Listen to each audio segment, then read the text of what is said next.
জুতাগুলো কত সুন্দর আমার ছেলের। আব্বু জুতা কে কিনে দিছে? জুতা তো ছোট হইছে। জুতা কে কিনে দিছে? কে কিনে দিছে জুতা? আব্বু তোমার জুতা তো ছোট হইছে। হ্যালো এভরিওয়ান, আসসালামু আলাইকুম। কি অবস্থা সবার, কেমন আছেন আপনারা সবাই? আমরা সবাই রেডি হয়ে দাওয়াতে চলে যাচ্ছি। অনেক দিন পরে আপনাদের সাথে একটা সুন্দর একটা ব্লগ ভিডিও শেয়ার করব। আজকের পুরো ভিডিওটা আপনাদের সবার কাছে অনেক বেশি ভালো লাগবে। আমার পুলা তো পুরো পাঙ্কু শাঙ্কু হয়ে রাগ করা শুরু করে দিয়েছে। মানে এখন ওর রাগের অবস্থাটা জাস্ট আপনি দেখেন। মানে রাগ করে পুরা নাগিন ডান্স দিয়ে দিবে ফ্লোরে। এরপরে হচ্ছে হাড্ডি ছাড়া হয়ে যায়, মানে মনে হয় যেন ওর শরীরে কোনো হাড্ডিই থাকে না, এরকম অবস্থা হয়ে যায়। কি যে রাগ করে মেয়েদের মতো। তারপরে হচ্ছে কথায় রাগ করে শুয়ে যাবে, কথায় শুয়ে যাবে। এই যে দেখেন এখনও শুয়ে যাচ্ছে, আমি ডাকছি তারপরে শুনছে না। এরপরে বোনদের সাথে দুষ্টামি করছে, বোনেরা মেকআপ করছে। মেয়েরা কিন্তু এখন মেকআপ করে, যে আমি ভিডিও করছি যার কারণে ওরা লজ্জা পাচ্ছে। টুনটুর মেকআপটা জাস্ট আপনারা একটু দেখেন, মনে হচ্ছে যেন বড় মাপের একটা মেয়ে। মেকআপ আর্টিস্ট এমনভাবে পাউডারটা দিচ্ছে ওর মুখের মধ্যে, আমি তো পুরাই অবাক। মানে জাস্ট আপনি দেখেন।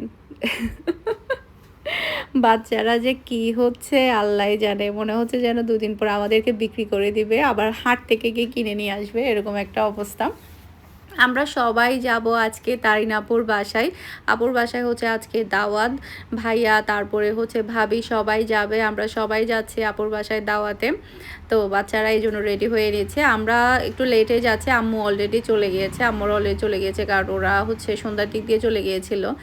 যেহেতু মিহির মিস ছিল, মিহির মিস পড়া শেষ করার পরে তারপরে আমরা বের হচ্ছি। জুতা পরার পরে আবারও জুতা পরবে। মানে ও যখন বাহিরে যায়, বাহিরে গেলেই তো জুতা লাগে তাই না, কিন্তু আমরা জুতা তো ভিতর থেকে পরাই দিয়েছি ওকে। এরপর বের হওয়ার সাথে সাথে ও আবার জুতা হাতে নিয়েছে, মানে ও আবারও জুতা পরবে। মানে ওর মাইন্ড থাকে এটাই, বাহিরে বের হলেই তো জুতা পরতে হয়, যার কারণে ও আবারও জুতা নিচ্ছে, জুতার উপরেও জুতা পরতে যাচ্ছে। আর এত বেশি খুশি, ও প্রচুর ঘুরতে পছন্দ করে বাহিরে। আমার শাশুড়ি তো ওকে প্রতিদিন বাহিরে ঘুরতে নিয়ে যায়, বাজারে নিয়ে যায়, যখনই বের হয় তখনই ওকে নিয়ে যায়। আর যখন নিয়ে যাই না প্রচুর কান্নাকাটি করে, রাগ করে, যে সময় নিয়ে যায় না। আপুর বাসায় আসার পর আমরা সবাই মিলে অনেক মজার নাস্তা করলাম। এখানে মধু ভাত, এটা হচ্ছে আমাদের চট্টগ্রামের একটা ঐতিহ্যবাহী একটা খাবার, মধু ভাত।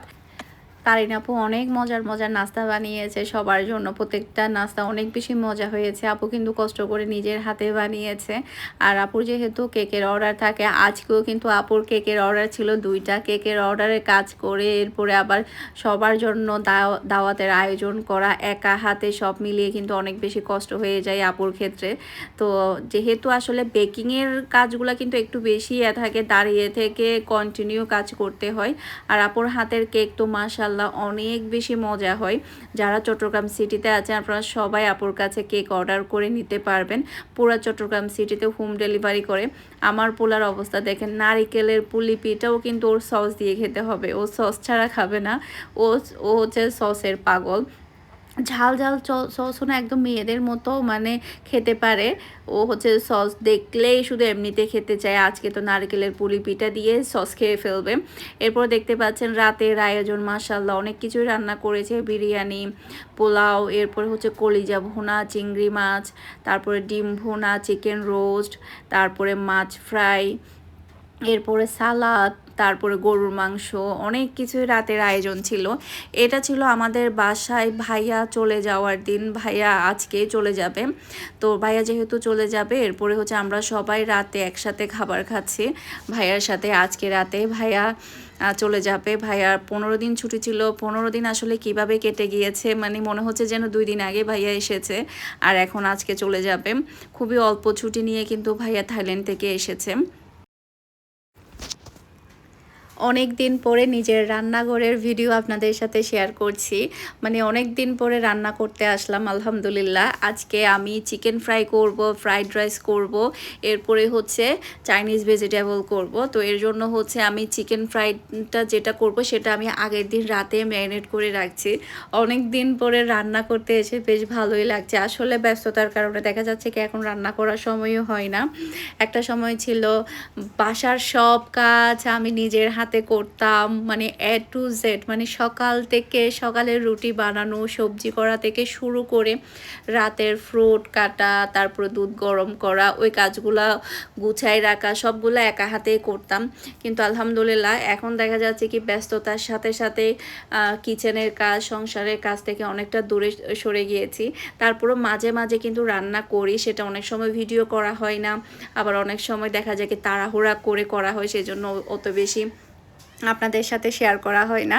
আজকে দুপুরে চিন্তা করলাম সবার জন্য দুপুরে রান্না করব, কারণ আমার নিজেরও ফ্রাইড রাইস খেতে ইচ্ছে করছে, তো ভাবলাম করে ফেলি। তো এখানে দেখতে পাচ্ছেন সব কিছু রেডি করা, পেঁয়াজ কুচি, পেঁয়াজ কুচি না, পেঁয়াজকে টুকরা টুকরা করে কাটা, তারপর হচ্ছে রসুন কুচি, চিকেন, তারপরে হচ্ছে ক্যাপসিকাম। তো আমি ফার্স্টে হচ্ছে এখানে তেল দিয়ে দিলাম, এরপর হচ্ছে রসুন কুচি দিয়ে দিচ্ছি। রসুনগুলো যখন একটু ব্রাউন কালার হয়ে যাবে তারপরে হচ্ছে আমি এখানে চিকেন দিয়ে দিব। চিকেনগুলোকে হচ্ছে একটু তেলের মধ্যে হালকা একটু ভেজে নিব, এরপরে হচ্ছে ব্ল্যাক পেপার দিব। আসলে চাইনিজ আইটেমগুলো রান্না করা কিন্তু খুবই ইজি, আর এত অল্প উপকরণ লাগে, খুব একটা বেশি সময়ও লাগে না, শর্টকাটের মধ্যে কিন্তু করা যায়। তো আমি এখানে হচ্ছে ক্যাপসিকাম, তারপরে হচ্ছে অনিয়ন দিয়ে দিয়েছি।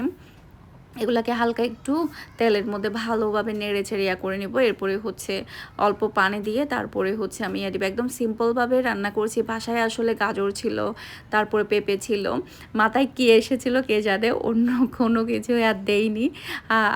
একদম 100% মানে পেঁপে গাজর সব কিছু থাকার পরও যে আমি যে মানে দিলাম না, এখন আমি আফসোস করছি আমি কি করলাম।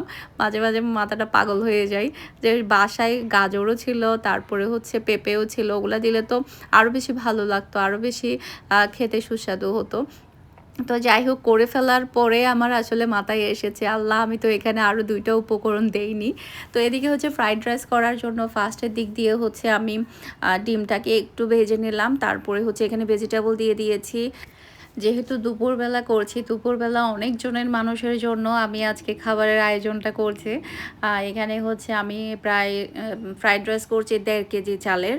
তারপরে এখানে চিকেন হচ্ছে 2টা চিকেন নিয়েছি, গতকালকে হচ্ছে 2 কেজি করে 4 কেজি চিকেন এনেছিলাম। শুধুমাত্র বুকের মাংসটা হচ্ছে ভেজিটেবলের জন্য রেখেছি, বাকি পুরো চিকেনটা হচ্ছে এখানে মানে চিকেন ফ্রাই করে ফেলবো। আর এখানে হচ্ছে ফ্রাইড রাইসের জন্য এখন রাইস দিয়ে দিলাম, এরপরে ভালো করে মিক্স করে নেব। তো মিক্স করার পরে তারপরে একটু হাই হিটে মিক্স করতে হবে এটা, কারণ হচ্ছে মানে চাইনিজ আইটেমগুলো কিন্তু হাই হিটে করা হয়, এটা কিন্তু মিডিয়াম হিটে করা হয় না। মিডিয়াম হিটে করলে দেখা যায় কি সবজির হচ্ছে ইয়ারটা কিন্তু কালারটা নষ্ট হয়ে যায়, আর যদি হাই হিটে করা হয় তখন কালারটা সুন্দর হয়। আমার সবগুলো আইটেম আলহামদুলিল্লাহ রেডি করা হয়ে গিয়েছে। এখানে দেখতেই পাচ্ছেন ফ্রাইড রাইসটা কিন্তু দেখতে অনেক বেশি ভালো লাগছে, আর এটা হচ্ছে ভেজিটেবলটা অনেক ভালো লাগছে, খেতেও মাশাআল্লাহ ভালো হয়েছিল।